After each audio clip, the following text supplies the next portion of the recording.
ministre, merci, chers collègues, chers assistants.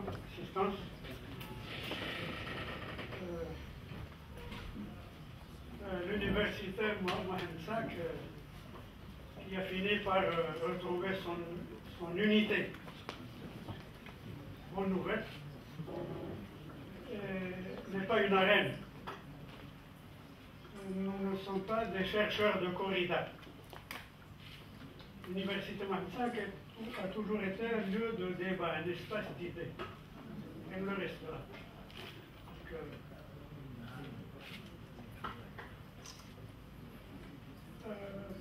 Mon intervention se situera dans un cadre beaucoup plus global. J'essaierai de situer les problèmes, les contextualiser et prendre en compte non pas uniquement l'administration, mais l'État. L'État, c'est-à-dire l'administration, plus le secteur des entreprises et des établissements publics, plus les collectivités locales.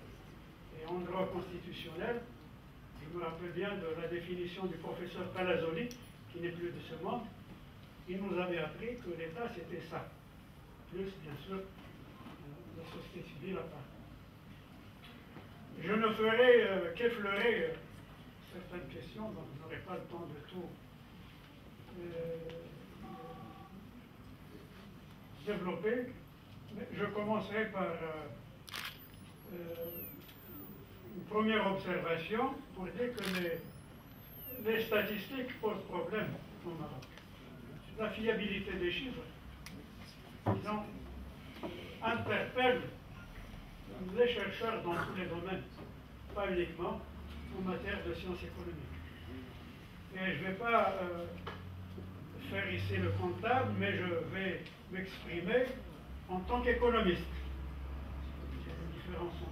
J'ai beaucoup de respect pour les comptables, mais je vais donc analyser les problèmes en économie. La première observation à faire, que le résultat de l'action de l'État, du secteur privé, de la société civile, c'est la croissance, le taux de croissance. Durant ces 5 dernières années, le taux de croissance moyen n'a pas dépassé 3,2% du PIB. Du PIB, 4,5% en 2015, en raisonnant non pas par rapport à un PIB de 995 millions, 15 milliards de dirhams, à en croire le ministre des Finances, mais un PIB de 982 milliards, à en croire le Haut Commissariat au plan.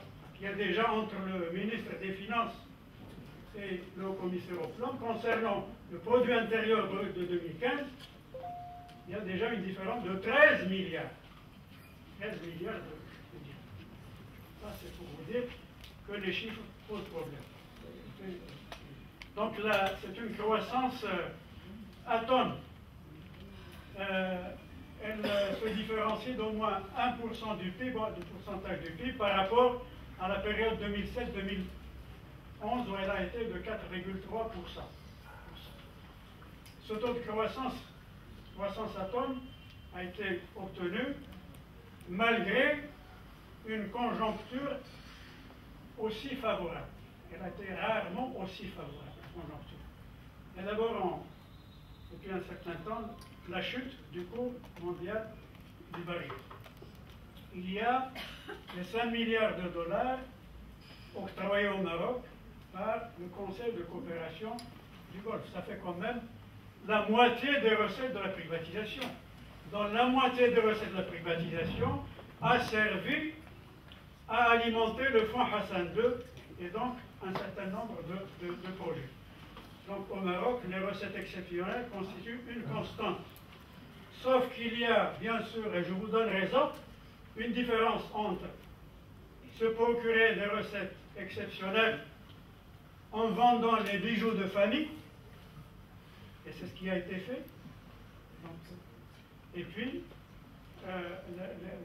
les recettes exceptionnelles procurées par des dons, mais non sans contrepartie. non sans contrepartie. C'est bien différent.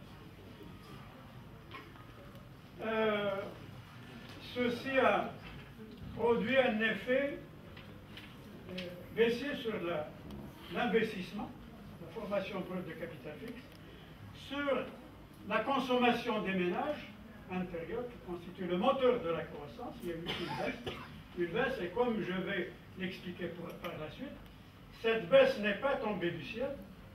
Cette baisse est le résultat de la politique économique adoptée depuis 2012.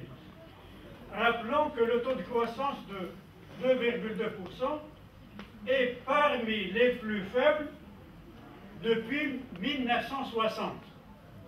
Depuis 1960. De 1960 à 71, c'est 5%, 72, 82, 4,1%, 83, 93 du temps du programme d'ajustement structurel, 3,1%, et le reste sont plus élevés. Donc il faut bien le noter, à part la période du PAS, 3,1%, c'est la deuxième fois que nous obtenons un taux de croissance, aussi faible.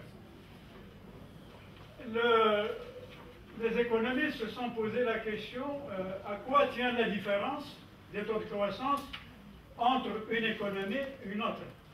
Un début d'explication a été porté à cette question d'importance qui dit que c'est essentiellement l'état des capacités organisationnelles, des capacités administratives et le capital humain. La recherche, la formation, c'est ce qui fait la différence entre... Et en se référant au modèle asiatique, ce qu'on appelle deux chercheurs, deux économistes japonais, ils appellent le modèle du doigt sauvage.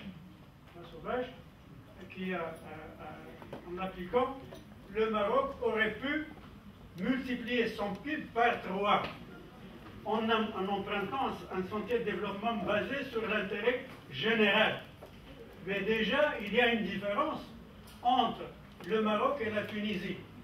Si le taux de croissance du Maroc était semblable à celui de la Tunisie, du moins jusqu'à une certaine époque, le PIB au Maroc aurait été supérieur de 51% à ce qu'il est actuellement, et le produit par habitant, par tête d'habitant, par capita, aurait été supérieur de 67%.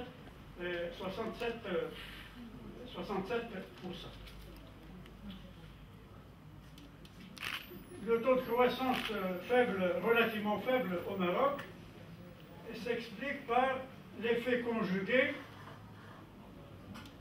de 3 facteurs essentiels. Tout d'abord, une politique monétaire accommodante. On ne voit pas, disons,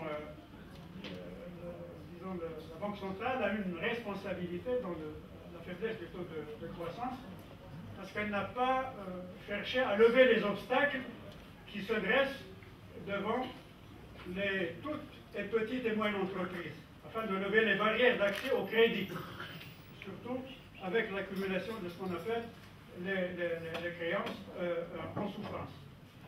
Il y a en deuxième lieu le patronat, la Confédération générale économique du Maroc, et le grand patronat, comme nous le savons, adopte un comportement rentier. À cela s'ajoute un défaut patent de patriotisme économique. Et en troisième lieu, il y a les défaillances de l'État, essentiellement la politique économique et la politique budgétaire constituent la principale composante de la politique économique. Ce qu'on peut constater à ce niveau, c'est que l'État n'a pas donné lieu d'être un État stratège. On a eu plutôt l'impression d'avoir affaire à un État pompier, mais qui n'a pas été bien préparé pour remplir ce rôle. Imaginez un pompier qui n'a pas reçu de formation et qui va, disons, prendre des mesures pour rétablir la situation. Et donc, je vais raisonner en économiste et faire mienne la devise de l'économiste Frédéric Bastiat qui disait le titre de son ouvrage « Ce qu'on voit et ce qu'on ne voit pas ». Ce qu'on voit et ce qu'on ne voit pas. Entre un mauvais et un bon économiste, voici toute la différence. L'un s'en tient à l'effet visible et l'autre tient compte et de l'effet qu'on voit et de ceux qu'il faut prévoir. Donc 3 points seront disons, analysés brièvement et successivement. Il y a tout d'abord l'ampleur et la structure du déficit budgétaire. Et à ce niveau, il y a un désaccord de taille, un désaccord de fond. Il y a ensuite le deuxième point concernant l'état du secteur des établissements et entreprises publiques à partir du moment où la réforme fiscale va être traitée par le collègue Najib Absbi. Et je passerai au problème des dépenses publiques. Les dépenses publiques, si l'État effectivement s'endette, c'est pour dépenser dans quel sens. Et en dernier lieu, quelques mots sur la caisse marocaine de retraite. Mais il s'agirait à ce niveau, non pas de la réforme du système des pensions civiles, mais de la réforme du système des pensions militaires. On oublie de parler qui est à l'origine de la crise de la caisse marocaine de retraite, contrairement à ce que l'on prétend. Pour ce qui est de la structure, du niveau de la structure du déficit budgétaire, officiellement, comme l'a dit M. le ministre, le déficit, bon, en 2015, officiellement, il est de 4,3% du PIB. Dans les faits, en raisonnant dans les règles de l'art et correctement, il est de 4,9% du PIB, et non pas de 4,3%. Ainsi de suite. Donc, il est plus élevé dans les faits qu'officiellement. Dans les faits, on se conforme à certaines règles méthodologiques de base, des standards méthodologiques qui sont respectés. Il y a d'abord officiellement, il y a une différence entre le budget, le déficit budgétaire tel qu'il est calculé par Banque Morel, évalué par Banque Morel, par la trésorerie générale du Royaume, par le ministère des Finances, c'est-à-dire la direction des prévisions et des études économiques, et 3 types de déficit, 3 types de présentation. 3 types de présentation, toutes aussi moins bonnes les unes que les autres. Mais ces présentations doivent être corrigées. Et on doit corriger par la non prise en compte des recettes exceptionnelles comme recettes courantes, le financement, les recettes de la privatisation, etc. Donc, on obtient des déficits budgétaires situés entre 7,5% et 4,3% du PIB, non pas tel qu'il ressort des statistiques du ministère des Finances, mais tel qu'il ressort des statistiques du Haut Commissariat au Plan, parce que personnellement, je considère que le HCP est mieux outillé en la matière que le ministère des Finances. Donc, comment expliquer ce niveau élevé du déficit budgétaire malgré une tendance à la baisse? Il y a une tendance à la baisse. Et il y a baisse et baisse. On va voir comment on est ainsi. Il y a un tassement des recettes courantes et une hausse, sauf en 2015, des dépenses publiques. Une certaine rigidité, certaine résistance à la hausse des recettes, une certaine résistance à la baisse des dépenses. Mais je le dis toujours, au Maroc, il y a beaucoup le budget d'État présente de nombreuses zones d'ombre. Et la structure du budget est plus difficile à mettre au clair que la structure de l'univers. Le budget marocain bien sûr, la structure. À part les recettes fiscales, le collègue sera amené à en parler, je voudrais juste dire que en luttant contre la fraude fiscale, en rationalisant les dépenses fiscales, en essayant d'améliorer le recouvrement des impôts, on arriverait à améliorer les recettes fiscales dans une vingtaine de milliards de dirhams. Et ceci dans le respect des règles de droit. Dans le respect des règles de droit. Ce qui fait que le déficit budgétaire aurait été moins élevé. On aurait même pu réaliser une épargne budgétaire non pas négative, comme c'est le cas, mais positive, ce qui aurait permis de recourir moins à l'endettement et de financer les dépenses d'investissement en partie par l'épargne budgétaire. Ce qui pose problème, et je parlerai dans ce cas de zones de risque. Il y a des zones de risque, parfois de haut risque, voire même des zones sinistrées. La première zone de risque, c'est le secteur des établissements, des entreprises d'établissements publics. Dans ce cas, on constate que les recettes non fiscales ont tendance à baisser.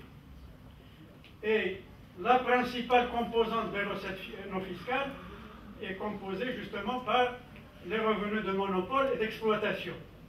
Dans ce cas, on passe de 6,6% en 2013 à 4,2% en 2015.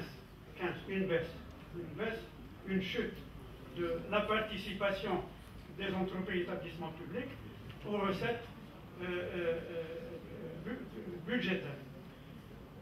Ce qui me fait dire, et je ne pourrais pas m'étendre plus, il s'agit d'un espace d'inefficacité allocative, productive et redistributive. Si vous n'aurez pas le temps de traiter tous les points, vous avez la troisième séquence. Donc vous avez encore 3 minutes pour clore la première intervention. Pour vous dire que l'endettement du secteur public, il a été augmenté de 23%.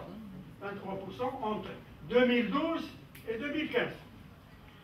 L'OCP, l'endettement de l'OCP, a augmenté dans de fortes proportions. Cette période, il est passé de 17 milliards, presque 18 milliards,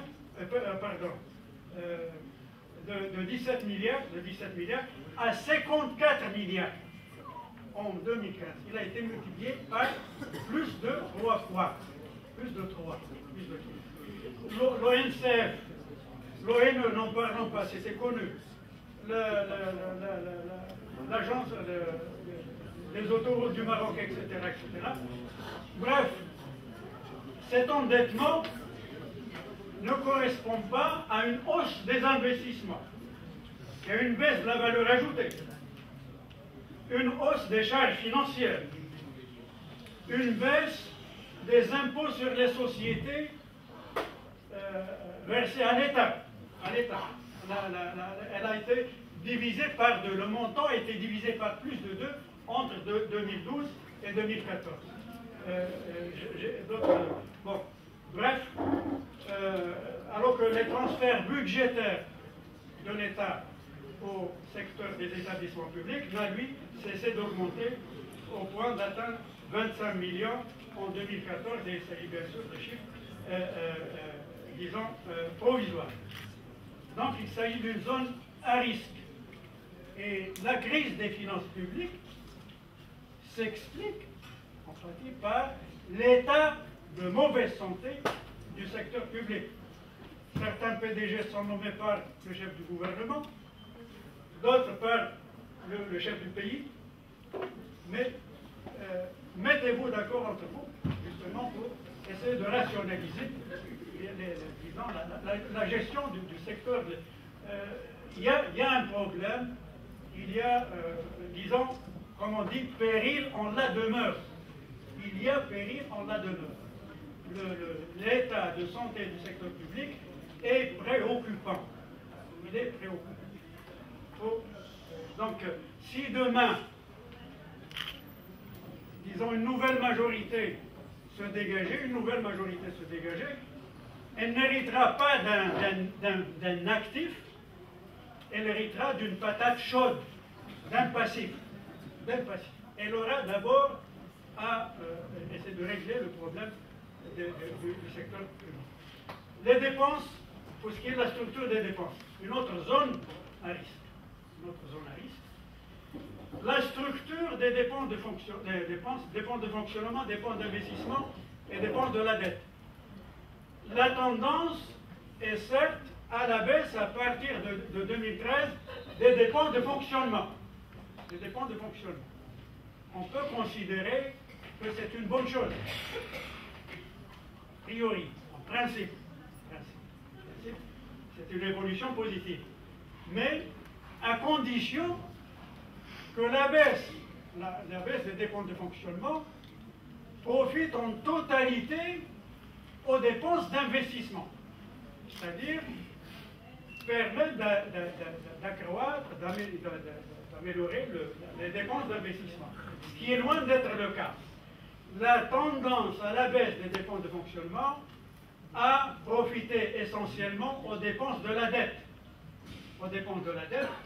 Qui sont passées de près de 14% en 2013 à 23%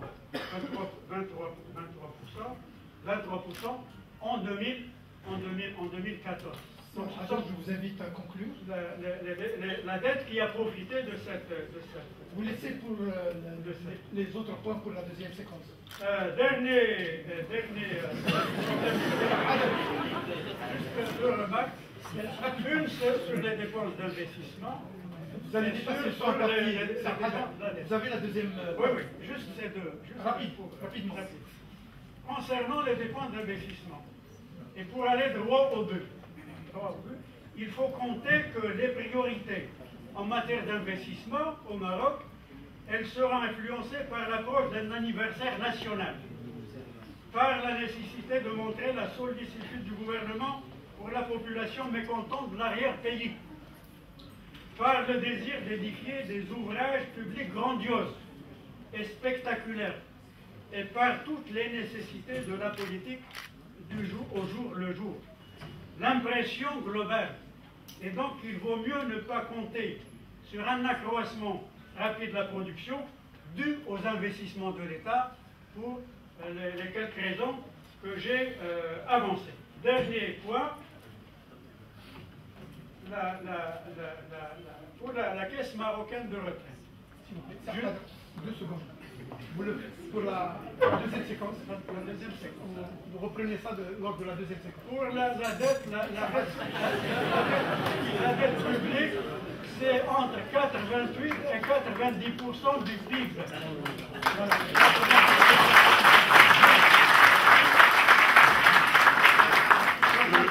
C'est la dette du Trésor. Il y a la dette garantie du secteur public. Il y a aussi les arriérés du Trésor. Ils doivent être, disons, pris en compte dans la comptabilisation de la dette. Et merci pour le moment.